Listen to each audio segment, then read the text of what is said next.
వెతలు తీరును, కృపలు దొరుకును, సాటి లేనిది యేసుని నామం. యేసునామమే మధురం, మదిలో తలచిన ధన్యం. యేసునామమే మధురం. నందు ప్రియ దేవుని బిడ్డలారా, నేటి వాక్య ధ్యానము కొరకు ప్రార్థన చేద్దాం. తలలు వంచండి. మన ప్రతి అవసరము క్రీస్తు యొక్క మహిమ ఐశ్వర్యము నుండి తీర్చబడుతుందనే వాగ్దానం సత్యం. ఇది మన జీవితాల్లో మనం చూచున్నట్లు కృప దొరకాలని ప్రార్థిద్దాం.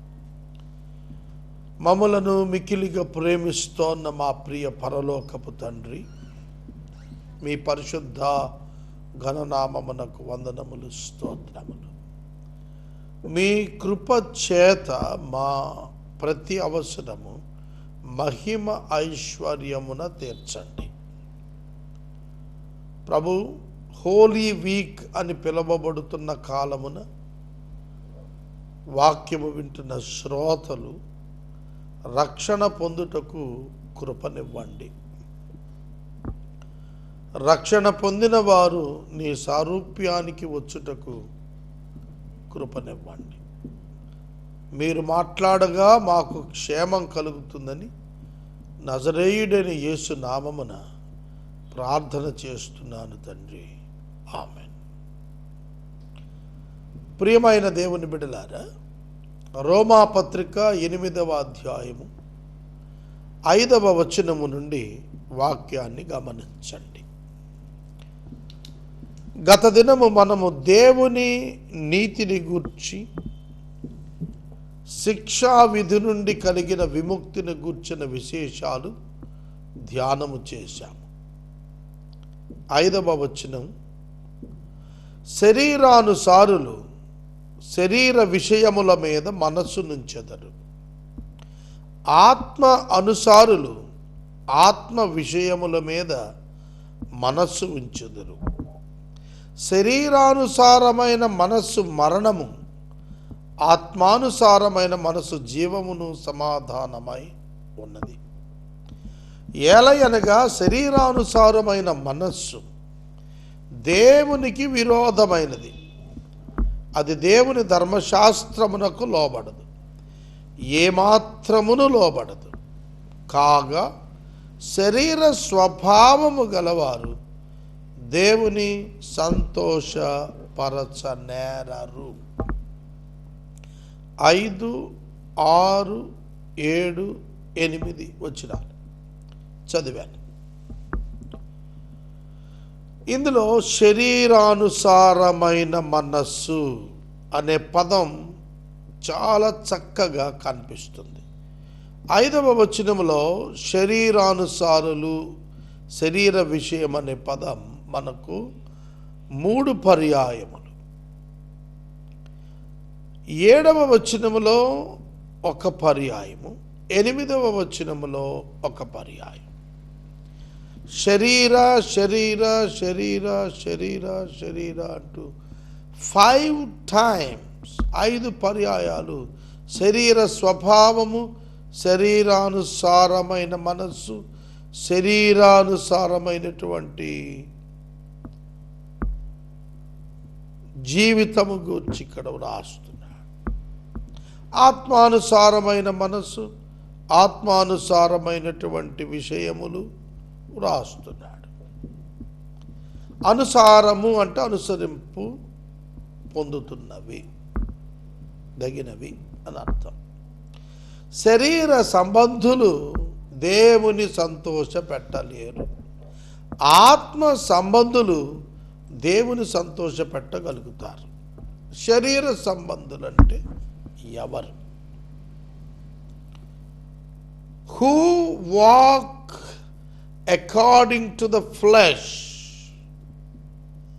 శరీరమును అనుసరించి నడిచేవారు శరీర సంబంధులు. శరీరము దేవుని ఆత్మకు విరుద్ధంగా పోరాడుతుంటుంది. అది మనకు రోమా సంఘానికి పౌలు గారు రాస్తున్నప్పుడు ఈ మాటలు వీరికి తెలియచేసినవి గలతీ పత్రికలో ఇదే పౌలు భక్తుడు అక్కడ ఉన్నటువంటి సంఘాన్ని ఉద్దేశించి రాసినప్పుడు స్పష్టముగా శరీర ఇచ్చలను గురించి రాస్తూ వచ్చాడు. ఆత్మానుసారముగా నడుచుకోండి అని గలతీ 5:16 చెప్పాడు. శరీరానుసారులు శరీర ఇచ్చను నెరవేర్చబూనుతారు. ఆత్మతో నడిపించబడిన వారు శరీర కార్యములను జయించి జీవిస్తారు. ఆత్మ శరీరమునకు శరీరము ఆత్మకు విరోధముగా అపేక్షించుచు ఉన్నవి. క్రీస్తు యేసు సంబంధులు శరీరమును దాని ఇచ్చలతో కూడా సిలువ వేసి ఉన్నారు. దురాశలతో ఇచ్చలతో కూడా సిలువ వేసి ఉన్నారు. ఈ మాటలు చూస్తున్నప్పుడు శరీరము ఆత్మ మనలోనే ఉన్నవి. ఈరోజు నాకు ఒక మిత్రుడు ఒక SMS పంపించాడు. అందులో ఒక వీడియో ఉన్నది. ఆ వీడియోలో ఒక రాజుకు నలుగురు భార్యలు వృద్ధాప్యాన్న అతడు మరణశయ్యపై ఉండి 4వ భార్యను పిలిచాడు. నేను నిన్ను ఎంతో ప్రేమించాను. వజ్రములతో బంగారముతో విలువైన వస్త్రములతో సంతోషభరితమైన సుగంధ ద్రవ్యాలతో నిన్ను నేను నింపాను. బలమైన ఆహారాన్ని నేను నీకు ఇచ్చాను. నీవు నాతో కూడా మరణానంతర జీవితంలో ప్రవేశిస్తావా అని అడిగాడు. 4వ భార్య మొట్టమొదట చెప్పింది, ఐఎమ్ వెరీ సారీ, క్షమించు నన్ను, నేను రాలేను అని చెప్పింది. 3వ భార్యను పిలిచి అడుగుతున్నాడు, నేను నీకు సమాజంలో శ్రేష్టమైన విలువ కల్పించాను. ఇతర రాజ్యాలన్నింటికీ నిన్ను నా రాణిగా పరిచయం చేసి ఉన్నాను. నీకెంతో వైభవాన్ని ఇచ్చాను. నీవు నాతో వస్తావా? మరణానంతర జీవితంలో ప్రవేశిద్దాము అన్నాడు. ఆమె చెప్పింది, నేను రాలేను నీతోను, నేను నీతో రాలేను అని చెప్పింది. 2వ భార్యను పిలిచాడు. నేను నా కష్టాలన్నింటిలో కూడా నీవు నాతో నిలిచావు. నీతో నేను ఎక్కువ సమయాన్ని గడిపాను. నా సంతోషాన్ని నీతో పంచుకున్నాను. మిక్కిలి విలువైన దానము నాకు నీవు. నా మరణానంతర జీవితంలో నువ్వు ప్రవేశిస్తావా అని అడిగాడు. ఆమె అంది, నీ ఫ్యూనరల్ సర్వీస్కి వస్తాను, అంతవరకే నేను నీకు సహాయం చేయగలుగుతాను, నేను రాలేనంది. 3వ భార్య అయితే నేను వేరొకరిని వివాహం కూడా చేసుకుంటానని చెప్పింది. 2వ భార్య, నేను రాలేను, ఫ్యూనరల్ వరకే వస్తాను, నీ మెమరీ కోసం నేను ఏదోటి చేస్తూనే ఉంటాను తప్ప నీతో రాలేనంది. ఈ లోపల ఒక శబ్దం వినపడింది, నేను నీతో కూడా రావటానికి సిద్ధంగా ఉన్నాను, నీవెక్కడుంటే నేను అక్కడుంటాననే శబ్దం. అది అతని మొదటి భార్య యొక్క స్వరం. అతడు ఆ స్వరంతో చెప్పాడమ్మా, నిన్ను బహుగా నేను నిర్లక్ష్యం చేశాను ఇంతకాలం, కానీ నీవు నాతో కూడా వస్తానన్నావు. నేను నిన్ను ప్రేమించలేకపోయాను, నిన్ను సరిగా పోషణ, విలువ, గుర్తింపు అన్నీ ఇవ్వలేకపోయాను నీకు నేను. అయినా నీవు నాతో కూడా వస్తానన్నావు. ఇది ఈ ఉపమానంలో 4వ భార్య శరీరం. 4వ భార్య మన శరీరం. మనము వజ్రాలు, వైడూర్యాలు, బంగారము, విలువ కలిగే వస్తువులు, ఆహారం, మంచి పడక అన్నీ ఇస్తాం. మన శరీరాన్ని పెంచి ప్రేమించి అన్నిటికంటే ఎక్కువగా మనం ప్రేమించేది మనల్ని మనమే ప్రేమించుకుంటాం. మన శరీరాన్ని మనం ప్రేమించుకుంటాం. ఇది మన 4వ భార్యతో సమానం. చెప్పింది, నేను రాలేను నువ్వు వెళ్ళే స్థలానికి, ఎందుకంటే నేను ఇక్కడ ఆగిపోతాను. అవును, ఈ శరీరం ఇక్కడే ఉండిపోతుంది, నువ్వు అక్కడ వెళ్ళాల్సి వస్తుంది. 3వ భార్య, నీ ఆస్తిపాస్తులు, అంతస్తులు, పదవులు, నీకున్న డిగ్రీలన్నీ కూడా వాటిని సంపాదించడానికి నువ్వు ఎంతో ప్రయాసపడ్డావు. కానీ అవి వేరొకరిని చేరిపోతాయి నువ్వు చనిపోగానే. ఆస్తులైతే వారసులకు వెళ్ళిపోతాయి, పదవులైతే పార్టీ వాళ్ళకి వెళ్ళిపోతాయి, ఉద్యోగాలైతే మరొకరు ఎవరికి వెళ్ళిపోతాయి. నీ వెనక రావు నీ యొక్క ఆస్తిపాస్తులు, నీవు కలిగే పొజిషన్స్ అన్నీ వెళ్ళిపోతాయి. 2వ భార్య స్నేహితులు వంటి వారు. వీళ్ళు నీతో అన్నింటా నిలబడతారు. నీ బరియల్కి కూడా, ఫ్యూనరల్కి కూడా వస్తారు. ఆ తర్వాత చాలా కార్యక్రమాలు నీ పేరు చేయగలుగుతారు, కానీ వారు నీతో రాలేరు. అయితే మొదటి భార్య నీ ప్రాణము, నీ ఆత్మ ఎప్పుడు నీతోనే ఉంటాయి. అవి నీ ప్రాణం చెబుతుంది, నేను నీతో వస్తాను అని. కనుక నీ ఆత్మను నీవు, నీ ప్రాణమును, నీ ఆత్మను దేవుని కొరకు ఎన్నడైనా వినియోగించుకున్నావా? వీటన్నింటినీ ప్రేమించినంతగా ఈ ఆత్మను ప్రేమించి ఉంటే నిన్ను నీవు దాని రక్షణ కొరకైనటువంటి ఒక అద్భుతమైనటువంటి జాగ్రత్త నీవి పాటికి తీసుకునేవాడివి. కనుక నీతో మరణానంతరం ఉండేటువంటి నీ ఆత్మ, నీ ప్రాణం, అక్కడ సోల్ లైఫ్ ఎక్కడ నువ్వు స్పెండ్ చేయబోతున్నావు, ఎలా ఉండబోతున్నావు, దానికి ప్రయారిటీ భూమి మీద నువ్వేమిస్తున్నావు, ఇవన్నీ కూడా నీకు తెలియాల. ఇవి తెలియకపోతే, నీ ఆత్మను గురించిన సంరక్షణ నువ్వు చేసుకోకపోతే, నీవెంత సంపాదించినా ఈ లోకంలో వ్యర్థమైపోతుంది. శరీరానుసారులు శరీర విషయముల మీద మనసుంచెదరు. ఇప్పుడు నడి వయస్కులకు ఒక ప్రశ్న ఉంటుంది, ఏమిటంటే, ఎట్లా ఉన్నారండి, బాగున్నారా? బాగున్నామండి. ఏం చేస్తున్నారు? ఫస్ట్ ప్రశ్న. ఓహో, ఎంత సంపాదించారు? ఎంతమంది పిల్లలు? ఏమేం చేస్తున్నారు? ఎంత కూడబెట్టారు? ఎంతవరకు శరీరం శరీరం శరీరం. ఏమి ధరించుకుందాం, ఏమి భుజించుదాం, ఎక్కడ తిరుగుదాం, ఎట్లా పేరు ప్రఖ్యాతలు వస్తాయి, ఎంతసేపు భౌతికం భౌతికం భౌతికం భౌతికం, ఇహలోక సంబంధం. Shameful life. ఒక విశ్వాసి శరీర సంబంధమైన ఇచ్చలు నెరవేర్చుట కొరకు జీవించుట షేమ్ఫుల్ థింగ్, అవమానకరమైన కార్యం. గుర్తించాలి దాన్ని. మీరు ఆత్మ సంబంధమైనటువంటి మనస్సు కలిగి ఉండాలి. దేవునికి లోబడేటువంటి ఆత్మను మన హృదయమున మనం అభ్యాసము కలిగి ఉండాలి. శరీరానుసారమైన మనస్సు దేవునికి విరోధమై ఉన్నది. అది దేవుని ధర్మశాస్త్రమునకు లోబడదు, ఎంత మాత్రమును లోబడనేరదు.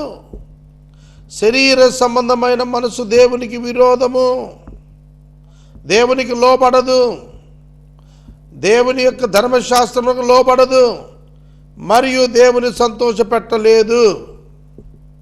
అర్థమైందా? You can not make your load happy. నీ దేవుని నువ్వు సంతోషపెట్టలేవు. గుర్తించాలి. లూకాసు వార్త మనకు 2వ అధ్యాయంలో చెబుతున్నాడు, ఏమని? దేవునికి ఇష్టలైన వారికి భూమి మీద సమాధానము, భూమి మీద సమాధానం. మరి నీకున్నదా సమాధానము? సమాధానం నీకు కలగాలి అంటే నువ్వు దేవునికి ఇష్టమైన వాడికి ఉండాలి. దేవునికి ఇష్టమైన వాడికి ఉండాలి. ఆత్మానుసారంగా ఆలోచించాలి. ఆత్మానుసారమైన మనసు జీవం, సమాధానం. శరీరానుసారమైన మనసు ఎల్లవేళలా పోటీతత్వం మరియు పోరాటతత్వం. A Christian should not live like this. ఒక క్రైస్తవుడు అట్లా జీవించకూడదు. శరీర రీతి ఆలోచించరాదు, శరీర పద్ధతులలో వెళ్ళరాదు, శరీర ఇచ్చలకు లోబడరాదు, దేవుని వాక్యానికి లోబడాలా. అది జరుగుతుందా? 9వ వచనం, దేవుని ఆత్మ మీలో నివసించి ఉన్న ఎడల మీరు ఆత్మ స్వభావము గలవారే గాని శరీర స్వభావము కలవారు కారు.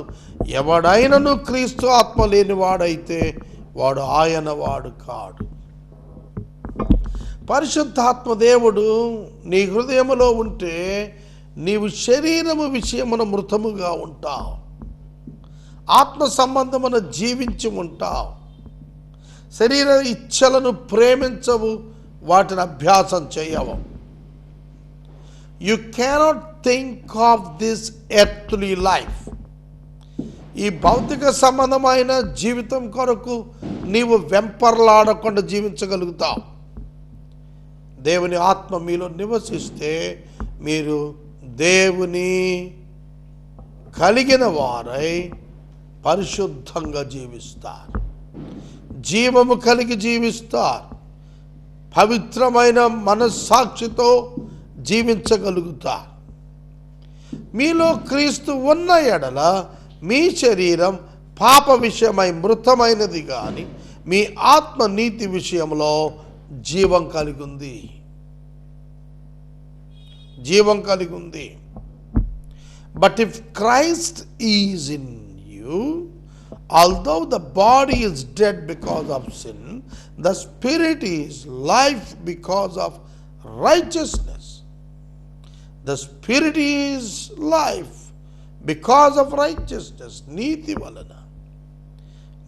వలన ఆత్మలో మీరు జీవము కలిగి ఉంటారు. The righteousness of God gives you the life. మీకు జీవాన్ని ఇస్తుంది దేవుని యొక్క నీతి. కాబట్టి మనం నీతి కోరుదమా, ఈ లోక సంబంధమైన ఖ్యాతి కోరుదమా? మనలను మనమే పరీక్షించుకోవాలి. మృతులలో నుండి యేసును లేపినటువంటి దేవుని ఆత్మ మీలో నివసించిన ఎడల, మృతులలో నుండి క్రీస్తు యేసును లేపినవాడు చావునకు లోనైన మీ శరీరాలను కూడా మీలో నివసించుచున్న తన ఆత్మ ద్వారా జీవింపచేయును.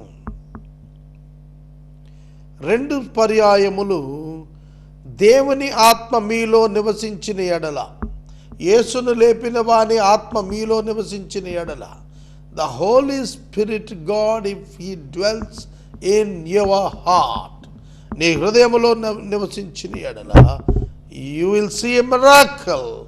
మీ శరీరాలు కూడా జీవముతో కూడినవై ఆత్మ ద్వారా నివసిస్తాయి.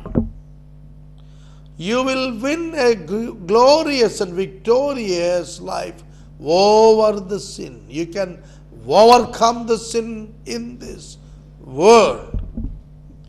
ఈ లోకములో, ప్రపంచములో నీవు లోకములో పాపమును జయించిన జీవితాన్ని చూడగలుగుతావు. రాజీ పడని భక్తి మార్గాన్ని నువ్వు చూడగలుగుతావు. ఇది ప్రతి ఒక్కరూ కూడాను గుర్తుపెట్టుకొనవలసిన పాఠం. మృతుల్లో నుండి యేసు లేపాడు. యేసును లేపిన దేవుని యొక్క ఆత్మ మీలో ఉండి, యేసు ఆత్మ, దేవుని ఆత్మ, పరిశుద్ధాత్మ మీలో ఉన్నట్లయితే మీ జీవితము భిన్నముగా ఉంటుంది. This is the message this night. ఈ రాత్రి మీ జీవితం మారవలని అనగా ఆత్మదేవుని వలన మాత్రమే అది సాధ్యమవుతుంది. ఆత్మదేవుడు అంటే ఈ పెంటెకోస్టల్ ప్రాక్టీసెస్లో కనపరిచే సిస్టమ్స్ కాదు. ఈ డివైన్ అట్రిబ్యూట్స్ని ఎగ్జిబిట్ చేసే స్పిరిచువల్ స్టాండర్డ్స్లోకి నిన్ను పరిశుద్ధాత్మ దేవుడు స్వయంగా నడిపిస్తాడు. నేను ఒక మనవి చేస్తున్నాను. Who are involved in the activity of God, you are warned by the word of God. You should not depend on the activity. You must show your attitude to your God. నీ దేవునికి నీ ఉద్దేశములు స్పష్టముగా నీతియుక్తంగా కనపడాల. నీ యాక్టివిటీని దేవుడు లక్ష్య పెట్టేవాడు కాదు, నీ యాటిట్యూడ్ని లక్ష్య పెడతాడు. దాన్ని బట్టి నీకు బహుమానం ఇస్తాడు. మృతులలో నుండి యేసును లేపిన వాని ఆత్మ మీలో ఉన్న ఎడల, మృతులలో నుండి యేసుక్రీస్తును లేపిన వాడు చావునకు లోనైన మీ శరీరాలను కూడా జీవింపజేస్తాడు. ఆత్మ ద్వారా you will live a glorious life after death. You will live a glorious life after death. క్రీస్తు ఏ విధంగా మరణానంతరం మహిమతో జీవించాడో అలాగే మనం కూడా గొప్ప మహిమతో మనము జీవించినట్లు ప్రభువే ముందుకు తీసుకొస్తాడు.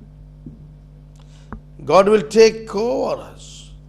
కాబట్టి సహోదరులారా, శరీర అనుసారముగా ప్రవర్తించుటకు మనము శరీరమునకు రుణస్థులం కాదు. So then, brothers, we are debtors not to the flesh, but to live according to the flesh.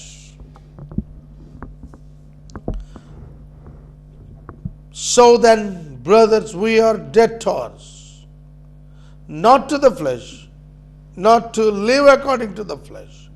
శరీర రీతిగా బ్రతుకటకు, శరీరానుసారంగా ప్రవర్తించుటకు we are not debtors. మనము రుణస్థులం కాదు. యేసుక్రీస్తు ప్రభువు రక్తము వెలగా చెల్లించబడి మనం విమోచించబడి ప్రభువు బిడ్డలుగా మారాం గనుక ధర్మశాస్త్రమునకు పాపమునకు మన మీద అధికారము ఉండదు. అందుకని రాస్తున్నాడు. So then, brothers, we are debtors not to the flesh and not to live according to the flesh. For if you live according to the flesh, you will die. శరీరానుసారంగా బ్రతుకుతున్నావో you will die. Physical death will attack you. ఒక దేవుని సేవకుడు, ఒక విశ్వాసి దేవునికి వ్యతిరేకంగా శరీర సంబంధంగా రుజువవ్వాలని యత్నిస్తే చస్తాడు. ఎన్ని మార్లు గద్దించినా విననొల్లని వాడు మరి తిరుగు లేకుండా హఠాత్తుగా మరణమైపోతాడు. ఇక్కడ కాన్సెప్ట్ ఏమిటి అని అంటే, మనం రుణస్థులం కాదు. మనం శరీర క్రియలను ఆత్మచేత చంపితే మనం జీవిస్తాం. మీరు శరీరానుసారంగా ప్రవర్తించిన ఎడల చావవలసిన వారై ఉంటారు, కానీ ఆత్మచేత శరీర క్రియలను చంపిన ఎడల జీవిస్తారు. ఒక గొప్ప మహాబోధకుడుగా పౌలు చెబుతున్నాడు. ఏమని చెబుతున్నాడు? మృతులలో నుండి యేసును లేపిన ఆత్మ మిమ్ములను, మీ శరీరములను చావుకు లోనైనప్పటికీ బ్రతికింపజేస్తాడు. మీరు శరీరానికి రుణస్థులు కారు, శరీర క్రియలను మీరు చంపి జీవించాలి. అలా జీవించడానికి ఏ విధంగా ఆస్పదం దొరుకుతుందనగా, ఆత్మచేత జీవించుట అభ్యాసమైనప్పుడు. ఆత్మచేత జీవించుట అభ్యాసము పొందినప్పుడు నీవు శరీరముపై విజయాన్ని సాధించగలుగుతావు. నీవు శరీర క్రియలను చంపి జీవించగలుగుతావు. నీ జీవితం ఒక ప్రత్యేకమైన రీతిగా క్రీస్తును పోలి మాదిరి కలిగి జీవిస్తావు. ఏలయనగా దేవుని ఆత్మచేత ఎందరూ నడిపించబడుదురో వారందరూ దేవుని కుమారులై ఉందురో. Irrespective of caste, creed and culture. నీ కులముతో, మతముతో, జాతితో, దేనితో సంబంధం లేకుండా నీవు దేవుని ఆత్మచేత నడిపించబడినప్పుడు you can be called as the son of God. నువ్వు దేవుని కుమారుడుగా కుమార్తె పిలువబడతావు. For all who are led by the spirit of God are sons of God. ఎవరు దేవుని ఆత్మచేత నడిపించబడుదురో వారందరూ దేవుని కుమారులు అవుతారు. ఎవరు దేవుని కుమారుని విశ్వాసం ఉంచుతారో వారు దేవుని కుమారులు అయ్యారు. సెకండ్ ఫేజ్లో ఎవరు దేవుని ఆత్మచేత నడిపించబడుతారో వారు దేవుని కుమారులే. If you led by the Holy Spirit, you can be called as the spiritual son. ఆత్మ సంబంధమైన కుమారుడుగా నీవు లెక్కించబడతావు. దేవుని ఆత్మచేత నడిపించబడుట ద్వారా దేవుని కుమారులం మనం. 15వ వచనం నుండి రేపటి వాక్య ధ్యానములో ధ్యానిస్తాము. ప్రార్థన. మమ్మలను మిక్కిలిగా ప్రేమిస్తోన్న తండ్రి, వందనాలు, స్తోత్రాలు. నేటి వాక్య ధ్యానము ద్వారా మాతో మాట్లాడండి. మీ చేతులకు మమ్మలను సమర్పిస్తున్నాము.